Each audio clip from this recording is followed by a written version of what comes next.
Hola, buenas tardes, que Dios te bendiga, ¿cómo estás? Acá estamos nuevamente, otro sábado para poder compartir juntos una reflexión sobre la palabra de Dios. Espero que te encuentres bien, gracias por permitirnos ingresar por este medio a tu hogar y compartir juntos esta palabra. Bueno, el día de hoy vamos a reflexionar juntos sobre algo que nos toca a todos, que es nuestra capacidad para aceptar los errores, nuestra capacidad para reconocer que nos equivocamos, nuestra capacidad para asumir, cambiar, reemplazar o tal vez públicamente reconocer que nos hemos equivocado. Sé que este es un tema que nos toca a todos, algunos más, otros menos, pero culturalmente podemos decirlo que nos cuesta de alguna forma asumir que fallamos, asumir nuestras debilidades y asumir nuestra falta de capacidad para algunas cosas. Bien, te voy a leer algunas frases de algunas personas que encontré por ahí que me parecieron interesantes, que, que indican que tal vez de los errores podemos sacar más provecho que el que nosotros creemos.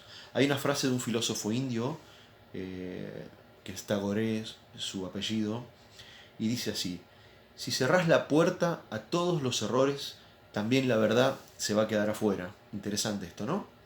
Otra frase de un médico español, Santiago Ramón y Cajal, dice lo siguiente: lo peor no es cometer un error, sino tratar de justificarlo en vez de aprovecharlo como un aviso providencial de nuestra ligereza o ignorancia. Y otra frase anónima cita: pretender crecer sin reconocer los errores es pretender construir sin materiales. Bueno, estas tres frases de alguna manera nos están indicando que el error o lo que nosotros consideramos como muchas veces fracaso o falla no es más que un material riquísimo para poder crecer, para poder desarrollarnos como personas, como padres, como amigos, eh, en nuestro ámbito laboral, en nuestro ámbito espiritual. Indica que la capacidad que nosotros tengamos para reconocer y aceptar nuestros errores también de alguna manera va a determinar nuestro crecimiento. Y yo sé que de alguna manera todos deseamos crecer. Y es evidente que muchas veces el no poder reconocer nuestras fallas es un impedimento para esto tan preciado, ¿no? Eh, como sociedad es importante saber, y yo creo que esto lo podemos ver cotidianamente, y lo podemos ver a través de los medios, en nuestro ámbito familiar y en nuestro ámbito social, que no solamente nos cuesta identificar o aceptar nuestros errores personales, sino que tenemos una gran capacidad y una buena habilidad para identificar los errores ajenos. No solamente lo identificamos, sino que también tenemos una gran capacidad para juzgarlos, para saber cuán tanto está equivocado y cuán poco está acertado. También los analizamos en detalle, ¿no? Le encontramos el pequeño detalle a ese error e incluso muchas veces nos atrevemos a decir qué haríamos nosotros en ese lugar o pretender que nosotros podríamos haberlo hecho mejor o de una manera un poco más elegante o una forma mucho más profesional, ¿no? Si podemos decirlo así. Pero a la hora de reconocer nuestros propios errores nos cuesta decirlo públicamente, nos cuesta reconocer frente a nuestros seres queridos cuando nos equivocamos, nos cuesta pedir disculpas. Incluso muchas veces intentamos justificarlos o buscar algún responsable o culpable de nuestra actitud equivocada. O sea que la gran pregunta es, ¿por qué como personas nos cuesta aceptar cuando estamos equivocados? ¿Por qué nos cuesta aceptar con tranquilidad, con responsabilidad y con normalidad que no estamos a la altura de una situación, que nos equivocamos en una situación, que fallamos, que somos débiles o que no tenemos la suficiente entereza para poder avanzar sobre algo? ¿Por qué nos cuesta como personas tomar esto con tranquilidad?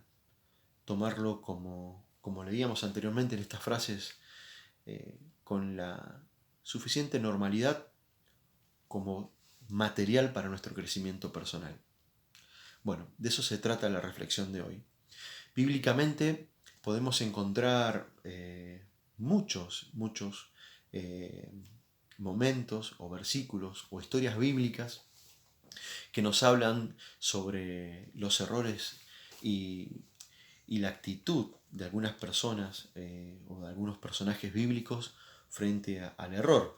Por ahí tal vez el error más conocido o la justificación más conocida que se encuentra ya en Génesis es cuando Adán y Eva comen el fruto, ¿no? Comen este fruto que Dios se lo había prohibido, ellos toman este fruto, lo comen, y cuando Dios descubre esta desobediencia, este acto, intenta hablar con Adán, y Adán automáticamente, aparte de esconderse, lo que hace es justificar su error culpando a su esposa, ¿no? A su esposa Eva. Y cuando Dios intenta hablar con Eva, Eva culpa a la serpiente. Ese comportamiento de la naturaleza humana de no poder aceptar, de no poder reconocer o no poder usar el error como una oportunidad de crecimiento. ¿Qué sucede en nuestro interior? ¿Qué pasa? ¿Por qué nos comportamos de esta manera? Como Adán y Eva encontramos otros personajes, algunos con situaciones difíciles como la del rey David y Betsabé, y su pecado con Betsabé de adulterio, de asesinato, que es confrontado por un profeta. David reconoce este error delante de Dios y él es perdonado. El profeta, el rey Saúl, que también es confrontado por un profeta y no logra asumir su error o su equivocación. Y así muchos personajes bíblicos. Pero vamos a centrarnos en un pasaje bíblico que de alguna manera, en el tiempo que nuestro Señor Jesucristo caminó sobre la tierra, allí con sus 12 discípulos, hay un momento en que nuestro Señor Jesús marca la proximidad de una falla en sus discípulos, de un error, de un acontecimiento que iba a suceder y no lo toman de una manera tan agradable. Su reacción es justamente como las que tenemos nosotros, las más normales.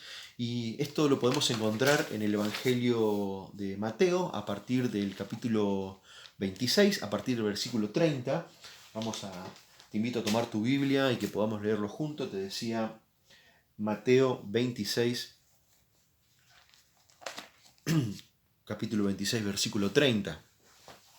Allí la palabra de Dios, la versión que voy a leer es la versión Reina Valera. Allí la palabra de Dios, como título, dice: Jesús anuncia la negación de Pedro. Dice lo siguiente: en el nombre de nuestro Señor Jesús. Y cuando hubieran cantado el himno, salieron al monte de los olivos, y entonces Jesús les dijo: todos vosotros os escandalizaréis de mí esta noche, porque Cristo está, heriré al pastor y las ovejas del rebaño serán dispersas. Pero después que haya resucitado, iré delante de vosotros a Galilea. Respondiendo Pedro, le dijo: aunque todos se escandalicen de ti, yo nunca me escandalizaré. Jesús le dijo: de cierto te digo que esta noche, antes de que el gallo cante, me negarás 3 veces. Pedro le dijo: aunque sea necesario morir contigo, no te negaré. Y todos los discípulos dijeron lo mismo. Interesante la reacción de los discípulos frente a esta declaración de Jesús. Allí Jesús les estaba manifestando o anunciaba que se aproximaba un momento de debilidad de sus discípulos, y obviamente Pedro y los discípulos negaron este comportamiento. Es más, anunciaron que su comportamiento iba a ser totalmente el contrario. En el Evangelio de Lucas, allí en el capítulo 22, a partir del versículo 31, vamos a darle lectura porque este capítulo de alguna manera nos anuncia o nos grafica este anuncio de nuestro Señor Jesucristo sobre los discípulos. Vamos a compartir, así podemos entender un poquito más qué es lo que se acercaba sobre ellos. Dice lo siguiente a partir de San Lucas 22, a partir del versículo 31. Dijo también el Señor: Simón, Simón, he aquí Satanás os ha pedido para zarandearos como a trigo. Pero yo he rogado por ti que tu fe no falte, y tú, una vez vuelto, confirma a tus hermanos. Él le dijo: Señor, dispuesto estoy a ir contigo, no solo a la cárcel, sino también a la muerte. Y él le dijo: Pedro, te digo que el gallo no cantará hoy antes que tú me niegues 3 veces que me conoces. Amén. Bien, aquí nuestro Señor Jesucristo de alguna manera le estaba anunciando y graficando el hecho de que iba a ser zarandeado, de que iba a ser refinada de alguna manera la personalidad de Pedro. No solo le anunciaba esto, sino que también le estaba anunciando su victoria. Le estaba diciendo: Pedro, estoy rogando para que tú te mantengas firme y también te estoy encomendando una tarea. No solamente le estaba anunciando el hecho de la negación, sino que le estaba anunciando la victoria y encomendando una tarea. Esto significaba que esa refinación de Pedro a través de la zaranda iba a traer sobre Pedro un cambio en su corazón y la posibilidad de fortalecer a sus hermanos.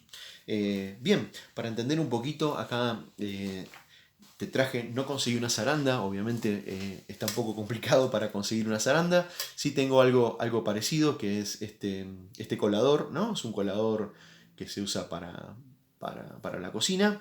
Y tengo acá un poquito de arena, arena. Y lo que vamos a hacer, lo que vamos a poder de alguna manera es indicar qué es lo que Jesús le estaba anunciando a Pedro. Decía: Pedro, vas a ser zarandeado. ¿Qué quiero demostrarte con esto?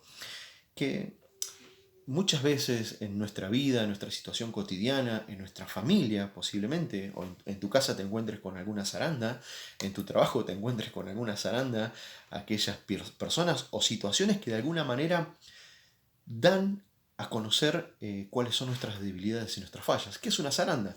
Una zaranda es pasar por aquí un poquito, vemos cómo está cayendo lo más refinado, es zarandeado el material, ¿no? Es zarandeado nuestra vida, nuestro corazón, nuestras actitudes. Aquello que es refinado está pasando, aquello que realmente es útil está pasando. Es lo que Jesús le estaba diciendo a Pedro. Pedro, una vez refinado, una vez zarandeado, eso fino, quiero que vayas y hables y fortalezcas a tus hermanos, que les enseñes de aquello que fuiste victorioso. ¿Y qué queda en la zaranda? Queda justamente lo que nos sirve, ¿no? Lo más grueso, lo más duro, aquellas cosas que nos cuestan cambiar y aceptar. Cotidianamente somos zarandeados. Cotidianamente Dios pone en nuestro camino situaciones o personas que nos ayudan a refinar de alguna manera nuestra vida. Es importante que nuestra actitud frente a los errores sea con total normalidad. Creo que Dios de alguna manera nos acompaña y nos alienta a poder aprender de aquello en lo que fallamos, de aquellos errores que cometemos. Tal vez estas piedritas que encontramos a través de las zarandas, estas piedras gruesas, estas piedras, se trate de nuestro mal humor, se trate de nuestro mal genio, se trate de nuestra falta de paciencia, se trate de nuestra falta de fe, tal vez trate de nuestros temores, de nuestros miedos, de nuestras inseguridades, de nuestra falta de amor al prójimo, de nuestra falta de estima, incapacidades de conocimiento, incapacidades físicas, incapacidades para poder tratar con amor a los demás. Tal vez estas piedras que en el día a día Dios te está indicando o mostrando, simplemente Dios te está dando la oportunidad o nos está dando la oportunidad para reconocerlas, para aceptarlas y poder dar ese paso en el crecimiento. Si yo reconozco que tengo esta piedra, que esta piedra necesito sacarla de mi vida. Y la reconocemos y son evidenciadas a través de las situaciones. La piedra de Pedro fue evidenciada a través de la negación de Cristo. Él negó a su amigo en aquel momento difícil, aquel momento de muerte. Él negó a su amigo y luego de llorar amargamente reconoció que había una inmadurez. Había una inmadurez que necesitaba salir a la luz. Yo creo que, como yo, muchos de ustedes, muchos de nosotros tenemos esta inmadurez en nuestra vida que salen a luz de manera cotidiana. Es importante y necesario para poder seguir creciendo que las reconozcamos humildemente, que podamos reconocerlas, pedir perdón, no sintiéndonos mal, sino sabiendo de que a través de este reconocimiento, de esta actitud de cambio frente a esto, hay un crecimiento en nuestras vidas, que va a haber un crecimiento hacia nuestras familias, hacia nuestros hijos, hacia nuestro entorno. Aún si nos toca liderar dentro de la iglesia, importante que esto lo practiquemos. No, escribí algo sobre por qué muchas veces nos cuesta reconocer nuestros errores, por qué culturalmente tenemos arraigado este concepto de que el error es símbolo de fracaso, ¿no? Muchas veces está relacionado a la educación recibida, ¿no? Tanto por nuestros padres, nuestros profesores o la misma sociedad, el concepto del castigo cuando me equivoco, el concepto de la burla en la sociedad, en el colegio, entre los amigos, en el club, el concepto de la burla. Alguien se equivoca y nos burlamos. Nuestros hijos se equivocan y somos demasiado estrictos y rígidos sobre el error. Y les empezamos a enseñar de que el error es un símbolo de debilidad, es un símbolo de fracaso, es un símbolo de ignorancia. Y el error simplemente es una gran enseñanza en el camino para poder seguir creciendo. ¿Qué lleva todo esto? Te lleva a ocultar el error, a mentir y a negarlo. También esa necesidad del perfeccionismo, no solamente cuando como padres o como sociedad marcamos el error constantemente, sino también cuando cuando llevamos a las personas a una necesidad de perfeccionismo irreal sobre las cosas, ¿no? Que debe ser de una manera perfecta, cuando lo normal está muy lejos de eso, ¿no? Exigimos, ¿no? Cierta rigidez, control, comportamiento o cierto éxito que está muy lejos de la realidad. Y también otra situación que nos lleva a negar el error es la necesidad de aprobación. Esa necesidad de aprobación que puede estar relacionada tal vez con la autoestima deteriorada, con una falta de cariño o de amor en su crecimiento, esa necesidad de sentirse de alguna manera aprobado por los demás. Nos lleva a negar nuestros errores en público y a negar nuestros errores con los demás porque creemos que siendo perfectos seremos más aprobados.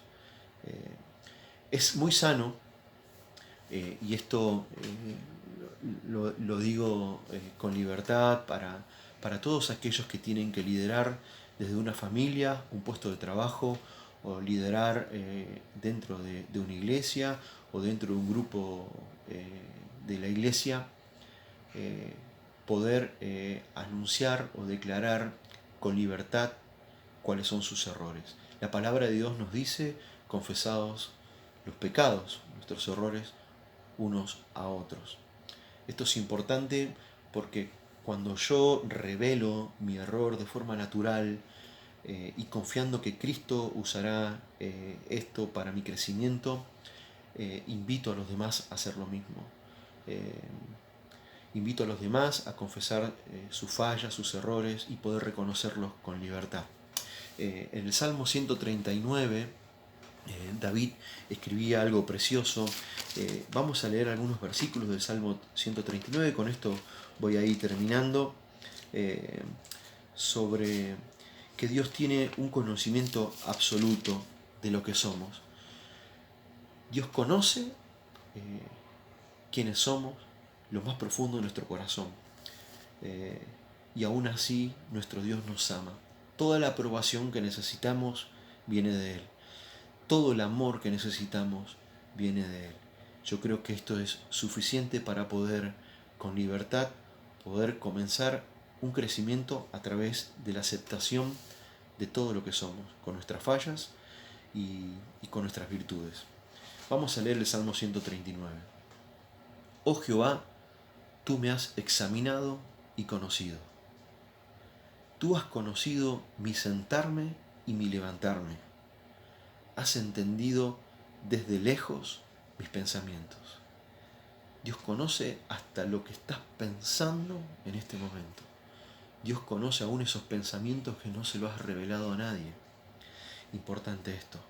El versículo 3 dice, has escudriñado mi andar y mi reposo, y todos mis caminos te son conocidos, mis caminos rectos y mis caminos no tan rectos, ¿no? El versículo 11 dice, si dijere ciertamente las tinieblas me encubrirán, aún cuando te encontrabas en tinieblas en tu vida, aún cuando estabas en ese lugar oscuro en tu vida, en ese lugar triste, aún la noche resplandecerá alrededor de mí. Versículo 12 dice, aún las tinieblas no encubren de ti, y la noche resplandece como el día. Lo mismo te son las tinieblas que la luz. Dios ha observado todo lo que has hecho. El versículo 13 dice, porque tú formaste mis entrañas, tú me hiciste en el vientre de mi madre. Te alabaré porque formidables, maravillosas son tus obras, estoy maravillado y mi alma lo sabe muy bien. Aún aquello de tu cuerpo, aún aquello de tu persona que consideras un error, que consideras que no te agrada, aún eso fue formado por las manos de Dios. Aún eso Dios, ante su sabiduría y sus ojos, los consideró perfectos. El versículo 23, y esta es la declaración que me encanta del rey David, porque la hace con libertad, dice lo siguiente, examíname, oh Dios, y conoce mi corazón. Pruébame y conoce mis pensamientos. Y declara diciendo, y ve si hay en mí camino de perversidad, y guíame en el camino eterno. El rey David, con total libertad y confianza, sabiendo que no hay amor más sublime que el de Dios, le pedía que examinara sus errores, que viera en él los errores y que lo guiara, que se los revelara, que los anunciara y que lo pueda guiar por caminos nuevos, por caminos rectos, por caminos de crecimiento.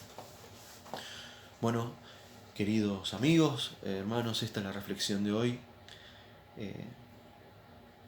Espero que esto te anime a un cambio de actitud, a un cambio en tu forma de pensar sobre ti y sobre los errores que cometemos. Para mí personalmente esta palabra es riquísima y sé que en este tiempo que nos toca ahora, estando en casa, te puede ser de mucha utilidad para con humildad, para con paz, para con amor, con libertad, poder decir tal vez a tus seres queridos, a tu familia, que te equivocas y que está Dios para poder ayudarte a crecer. Y también, sobre todas las cosas, poder entender que los errores de los demás también son oportunidades de crecimiento, más que oportunidades de críticas desde nosotros. Que Dios te bendiga y que tengas un lindo fin de semana.